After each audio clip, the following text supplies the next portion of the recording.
Today is 24th of September 2025. The day before yesterday, I spoke about the proximate cause of doubt and its antidote, which is vichara, sustained application. Then I discussed how mindfulness arises through the application of accurate aiming and sufficient effort. At the end of the talk, I spoke about the characteristicness.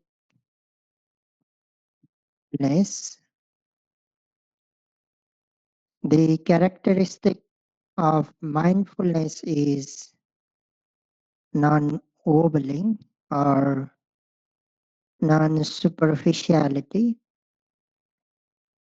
Mindfulness does not float or bob up and down on the surface of the meditation object. Instead, it plunges, sinks, and penetrates deeply into the object. These characteristics serves as a reminder for meditators. You must check whether your mind is truly plunging into the object or not.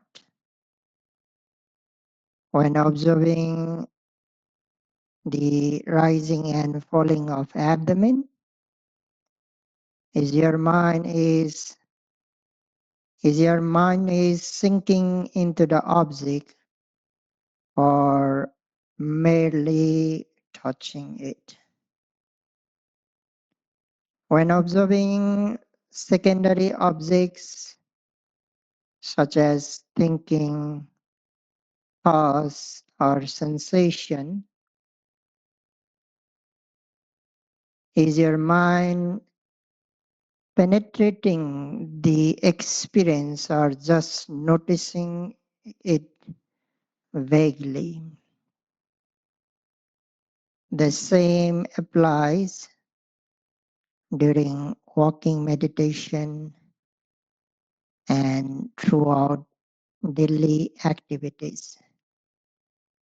Whatever the object may be, ensure that mindfulness is firm, steady and deeply connected, not loose, wavering, or skimming the surface. Generally, meditators take care much about the rising, falling of abdomen. They do try their best to penetrate into the primary object. But when they observe secondary objects like thinking thoughts, they they, they hardly try their best to penetrate into those secondary objects. They do try their best to penetrate into the movements of feet, but when they practice and throughout daily activities, they hardly try their best to penetrate into those activities. So meditators make sure that they try their best to penetrate in all objects. Again, when the mind when the mind sinks into and penetrates the meditation object, it does not go off easily. The simile is this: dry leaves or pieces of paper can be blown away by a small gust of wind, but well-grounded pillars or rocks cannot be moved so easily. In the same way, a mind that merely touches the surface of the object, like a dry leaf, can be easily swept away by thoughts, sounds, or emotions.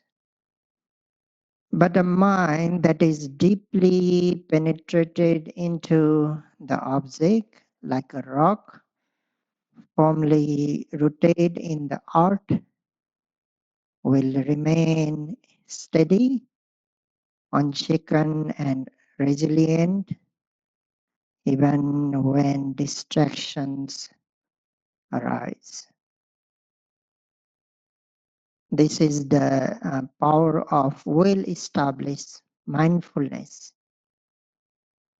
It helps the mind, it holds the mind in peace even in the midst of inner or outer turbulence. When your mindfulness is firm, steady, and deeply connected with the meditation object, you don't lose it, you don't miss it, and you don't forget it. This is because the function of mindfulness is non-forgetfulness. Its role, its role is to keep the object in mind continuously without slipping away. In the classical teaching, this is described as the function of non-ignorance, meaning that mindfulness prevents the mind from becoming deluded or absent.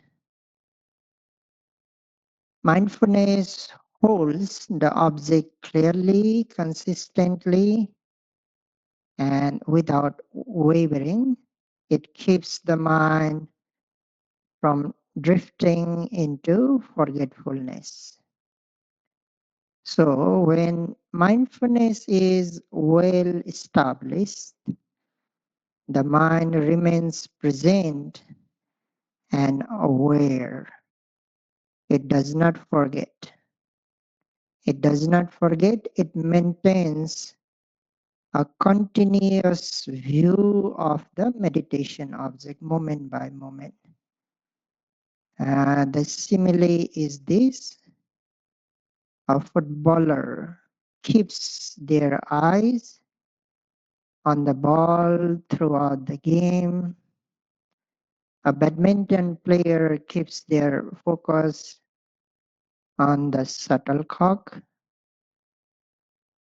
A boxer closely watches the movements of their opponent. Their attention does not their attention does not drift.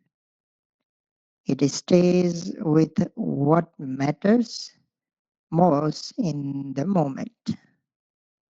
In the same way, mindfulness keeps the meditation object in view. It does not let the mind miss the object or forget it. It tracks it steadily, not with tension, but with precision and alertness. This is why when mindfulness is absent, meditators tend to miss. Meditator tends to miss the object or forget to observe altogether. At times, they don't even know what the object was, a state of complete delusion. But as mindfulness grows stronger, meditators rarely miss the object. Over to subtle object, they don't miss. Observation becomes more continuous, more precise, and less prone of forgetting. The mind stays with the object naturally, almost effortlessly, because mindfulness has become established and steady. In addition, when mindfulness is well established, the mind always faces toward the meditation object. This means the mind becomes naturally inclined or oriented and turned toward whatever object is being observed, whether it is the rising and falling of the abdomen, or a bodily sensation, a thought, or a feeling. Uh, just as a sunflower, just as a sunflower turns towards the sun, or a compass needle point north. Similarly, a mind imbued with strong mindfulness continuously turns toward the object without needing to be forced or reminded. Means facing towards the meditation object. So it no longer wanders aimlessly. It doesn't need to be dragged back over and over. Instead, it begins to rest naturally on the object, returning to it again and again with interest and with steadiness. Just like boomerang. You might have seen or heard about the boomerang. Boomerang which returns to the hand that threw it. Similarly, the mind trained in mindfulness keeps returning to the object even if it briefly moves away. It comes back automatically, almost by habit, because its orientation has been firmly set. So this is a sign of maturity in the practice. when the mind not only stays with the object but wants to stay with it, and if it has found a home. So this facing toward the meditation object is the first manifestation of mindfulness. I repeat, facing toward the meditation object is the first manifestation of mindfulness. As I just mentioned, a sunflower turns toward the sun, a compass, needle point, north. Similarly, when mindfulness is well established, it faces toward the meditation object, and this is the first manifestation of mindfulness. In the classical analysis, the manifestation of the mindfulness is described as the mental factor being directed to our object, being directed to our object, or facing the object. The mind and the meditation object become face to face, steadily connected to each other. So, how do we train the mind to face toward the object by face toward the object? How do we train the mind? Few examples are here. By acting like a spider. A spider rests quietly at the center of its web. You might have seen whenever an insect or prey gets caught anywhere on the web, the spider swiftly rushes out, deals with it, and then returns to the center. In the same way, we train the mind to stay centered on the primary object, the rising and falling of the abdomen. And whenever a thought, sound, or sensation become obvious somewhere in the wave of experience, the mind absorbs it quickly and clearly, and then swiftly return to the center, back to the primary object, primary meditation object, after noting the distractions.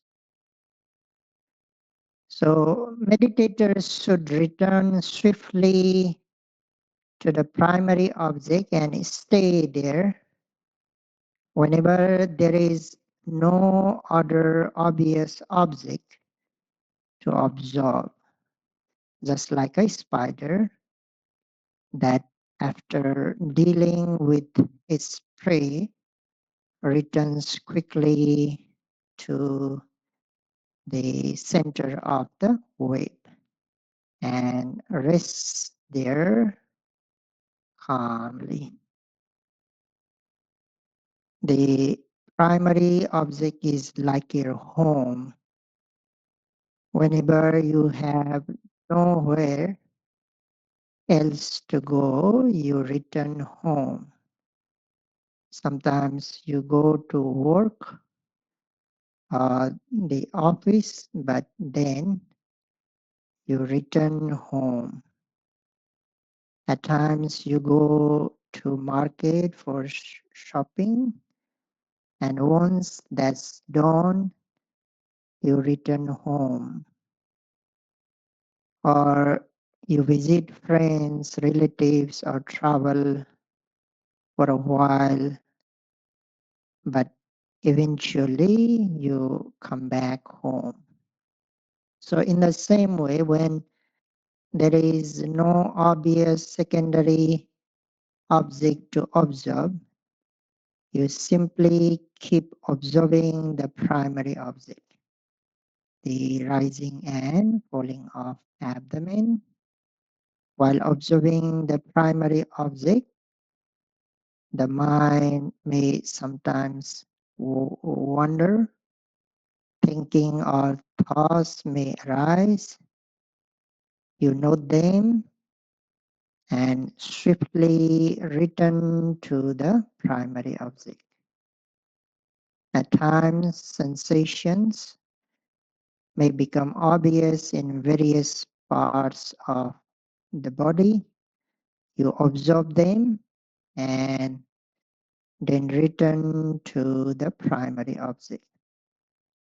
Likewise, when seeing, hearing, smelling, touching become clear and noticeable, you note these experiences and then quickly return to the primary object, your mental home.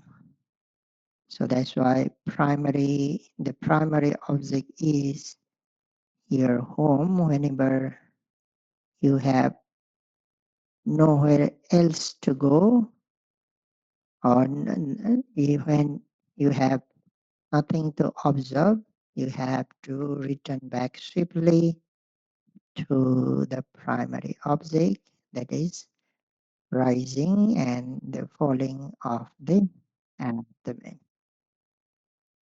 In this way, we train our mind not to become lost or distracted, but remain steadily focused on the meditation object. And this is the first manifestation of mindfulness. There are two manifestations, and the first manifestation is the being directed toward object or facing the object. The second manifestation is protection. The second manifestation is protection. Mindfulness protects the mind from being attacked by defilements. When mindfulness is present, mental defilements have no opportunity to enter the stream of consciousness. Mindfulness is likened to a doorkeeper because it guards the six sense doors. Just as a doorkeeper does not admit harmful or destructive people, but allows in only those who are good and beneficial, mindfulness permits only wholesomeness to enter the mind while keeping unwholesomeness out. So in this way, mindfulness protects the stream of consciousness. So the six sense bases are like doors through which consciousnesses arise and comprehends. The six sense objects. The six sense bases are the like six sense doors, are like a doors through which like consciousness arise, and each sense base functions as a door that allow the mind to connect with the external and internal world. The six sense doors are eye base, functioning as the eye door, ear base, functioning as the ear door, nose base, functioning as the nose door, tongue base, functioning as the tongue door, excuse me, body base, functioning as the body door, and the mind itself, functioning as the mind door. So in this way, the six sense bases are the six sense doors. The six sense objects: sight, sound, smell, taste, touch, and mental objects strike the six sense door. The eye, ear, nose, tongue, body, and mind, respectively. The sense doors acts as receptors. I repeat, the sense doors acts as receptors while the sense objects functions as strikers. So receptor and striker. Sense door or the sense bases are receptor and sense objects are strikers. When a sense object connect into comes into contact with its corresponding sense door, consciousness arises.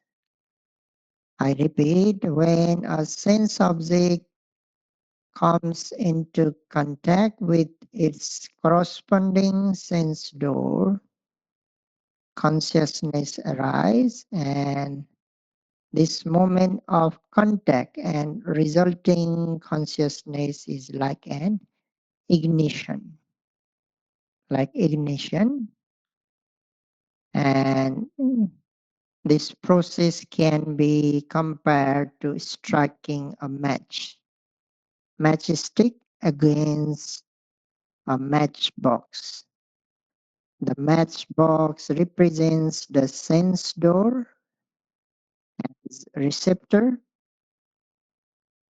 The matchstick represents the sense object as striker. The resulting flame represents the arising of consciousness as ignition. Receptor, striker, and ignition. Receptor, striker, and ignition. I repeat, the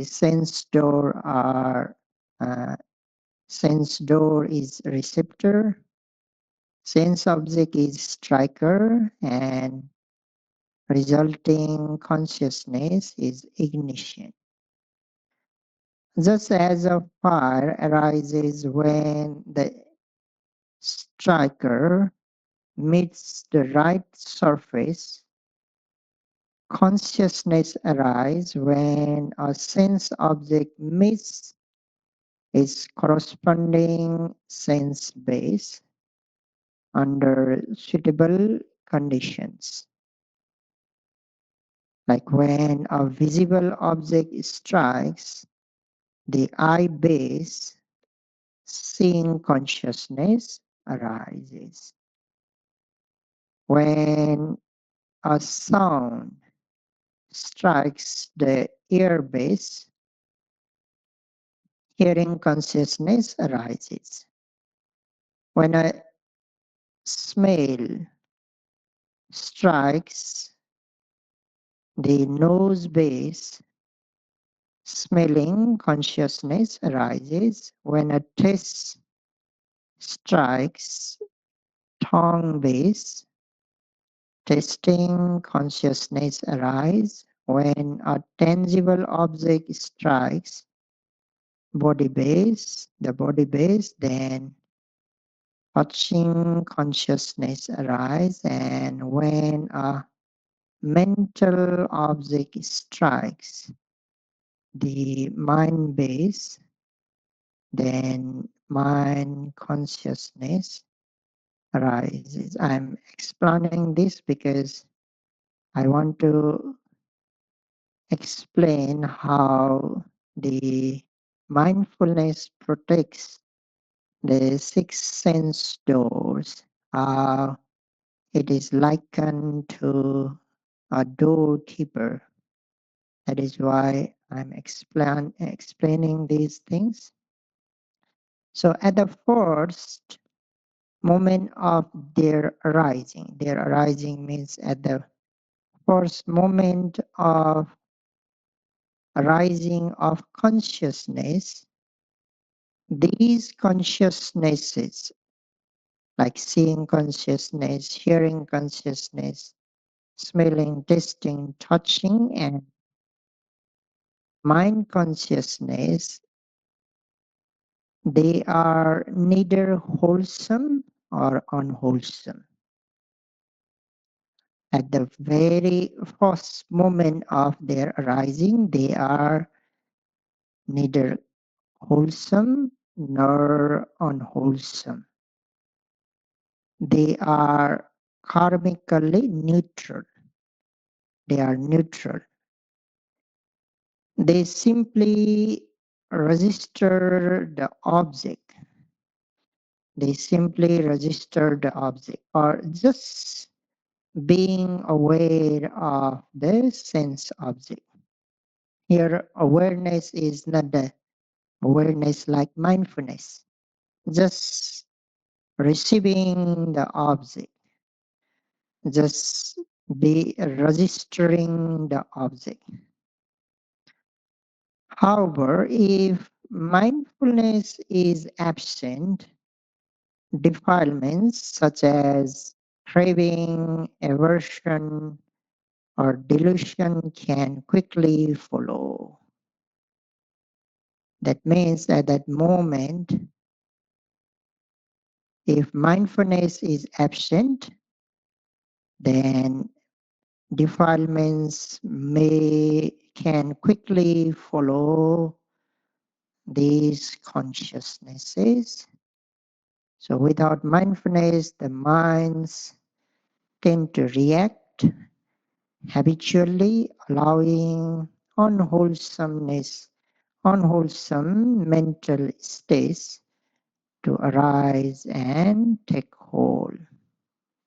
This is why we need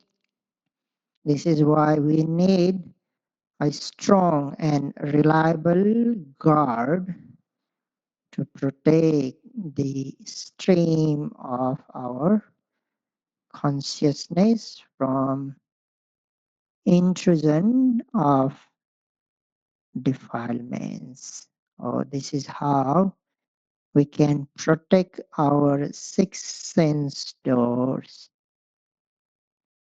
not letting the defilements to enter. And that trustworthy guard is none other than mindfulness. Mindfulness stands watch at the sixth sense door, not allowing defilements such as craving, aversion, and delusion to enter. When mindfulness is present, the mind remains clear and stable and protected. When it is absent, the the doors are the doors are left unguarded, and unwholesome states can easily enter or slip in. That's why mindfulness is compared with a doorkeeper. A doorkeeper does not merely stand at the door and observe who comes in and goes out. So here we have to understand that mindfulness not just protects the six sense doors, but it blocks and it defends. Again, here that is why mention a doorkeeper does not merely stand at the door and observe who comes and goes. A skilled doorkeeper also blocks and defends. This active role is essential in understanding the function of mindfulness and spiritual practice as well. So, in the same way, mindfulness does not just passively notice what is arising through the six sense doors. It also blocks unwholesome influences such as greed, hatred, restlessness, or delusion from entering and taking root in the mind. And it defends the inner peace, clarity, and wisdom that we are cultivating through our practice. So, this is about the blocking and defending, not just protecting, but blocking and defending. Uh, as I just mentioned, just as a well trained guard can recognize threats before they cause harm, mindfulness is proactive, proactive, catching the early sign of defilements and preventing them from influencing thoughts, speech, and action. I believe that yogis, meditators have experienced this one as the mindfulness gets stronger. The mind knows, mind is proactive, like a catching the early sign of defilements. And yogis are capable at that moment to prevent the mind from entering the defilements into the stream of consciousness. So that's why we need mindfulness to protect, to block, to defend our mind stream. So without mindfulness, the doors are wide open. The mind is left vulnerable, easily overwhelmed by sense impressions and reactive patterns. But with mindfulness, guarding, blocking, and defending, we maintain the sovereignty over own inner world. So this is why mindfulness is required to keep our mind safe. So we need not only protection but also the strength to block and defend. From the very beginning, we have been discussing meditation practice as a kind of battle, a confrontation between wholesome and unwholesome forces. And in any battle, mere protection is not sufficient.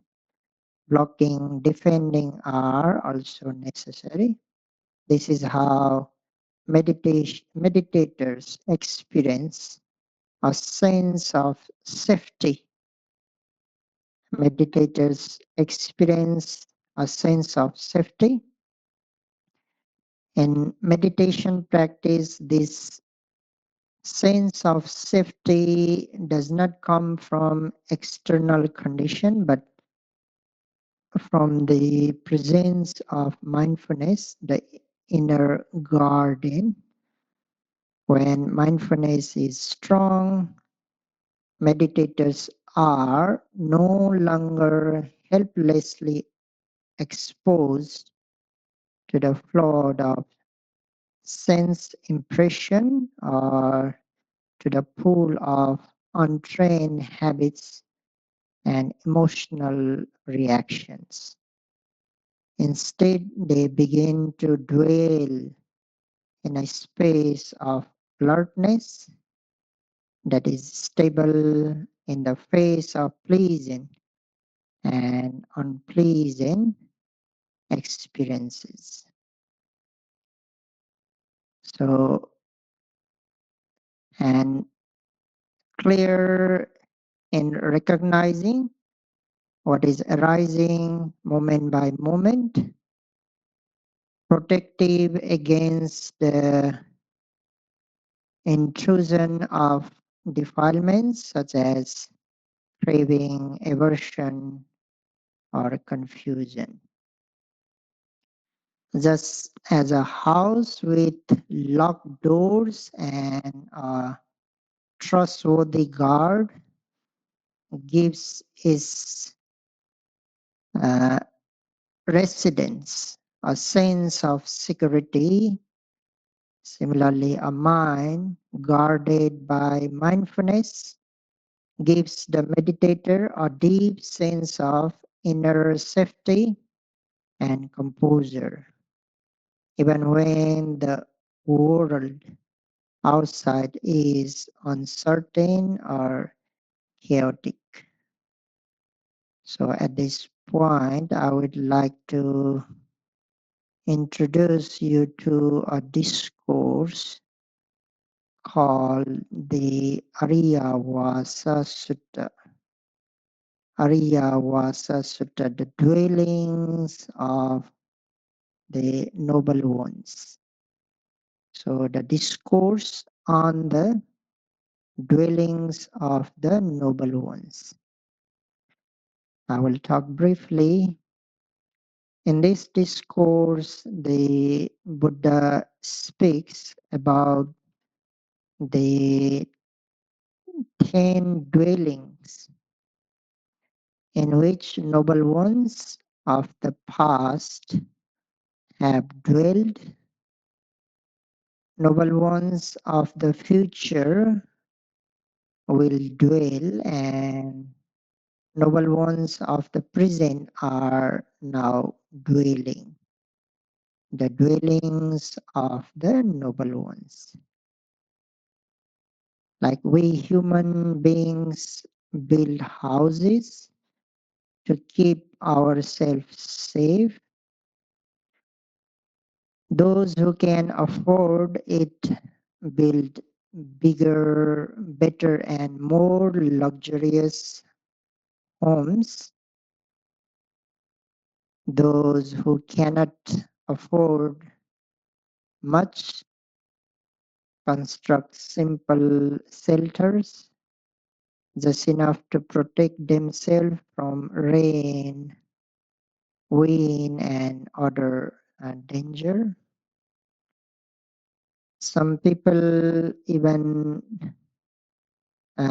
unable to afford bricks and cement build homes from bamboo strips, straw, or mud. At times, these shelters barely protect them from harsh weather.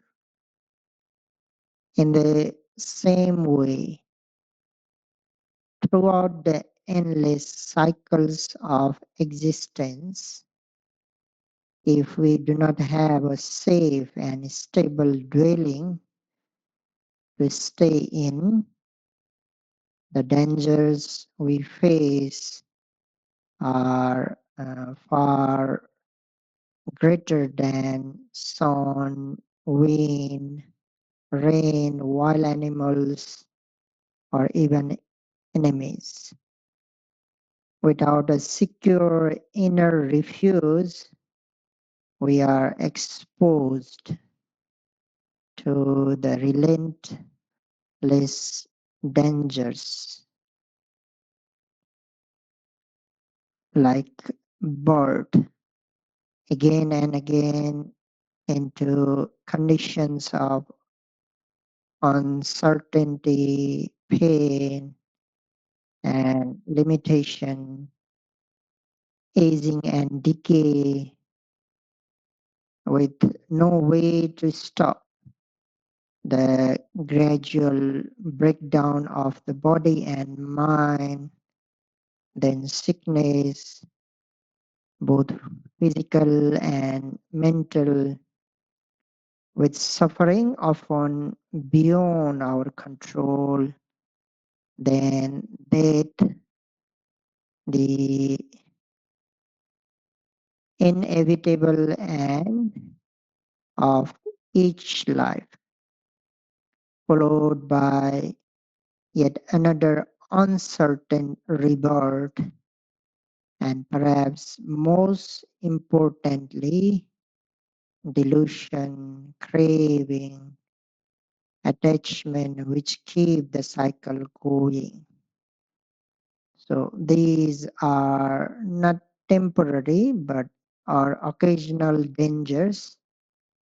They are built into the very fabric of samsara. Without a true dwelling, we remain spiritually homeless, vulnerable to suffering in every lifetime. Just as a person without a house is exposed to physical harm, or a person without inner refuge is exposed to the full force of existential suffering. The wind of craving blow endlessly, the rains of delusion pour without pause, the fires of anger, jealous, and fear burn within. But those who take refuge in the ten dwelling of the noble ones, they are like people who have found a strong, safe, and unshakable home, a dwelling that not only protects in this life but also leads beyond uh, the all suffering to Nibbana, the ultimate safety. So the ultimate safety, and to lead to that ultimate safety, Buddha mentioned the 10 dwellings of noble ones. And next day, I will not talk all the 10 dwellings. I will only talk one of those, and that is none other than the dwelling with mindfulness, because mindfulness is the the safetiest dwelling to dwell or to stay, and that is the one of the dwellings of the noble one. So we will talk more about this in coming days. So for today, by knowing the today what we talk about is the function of the mindfulness, the manifestation, the true manifestation of the mindfulness. So by knowing that when mindfulness is present, the mind and the meditative object becomes face to face, or when the mindfulness becomes stronger, the mind always uh, remained like a turned toward the meditative object, or facing the meditative object. Then by knowing the second manifestation of the mindfulness, that is protection, how the mindfulness protects the stream of consciousness. Only when mindfulness is present, our mind remains secure, guarded, protected. Only when mindfulness is present, defilements have no chance to enter in our mind stream, and that means our mind is free from defilements. And when mind is free from defilements, the purification will be there. Mind becomes pure, clean. So may you all be able to develop the strong mindfulness, and by development of the strong mindfulness, may you be able to keep your mind safe from the defilements, and may you be able to purify your mind.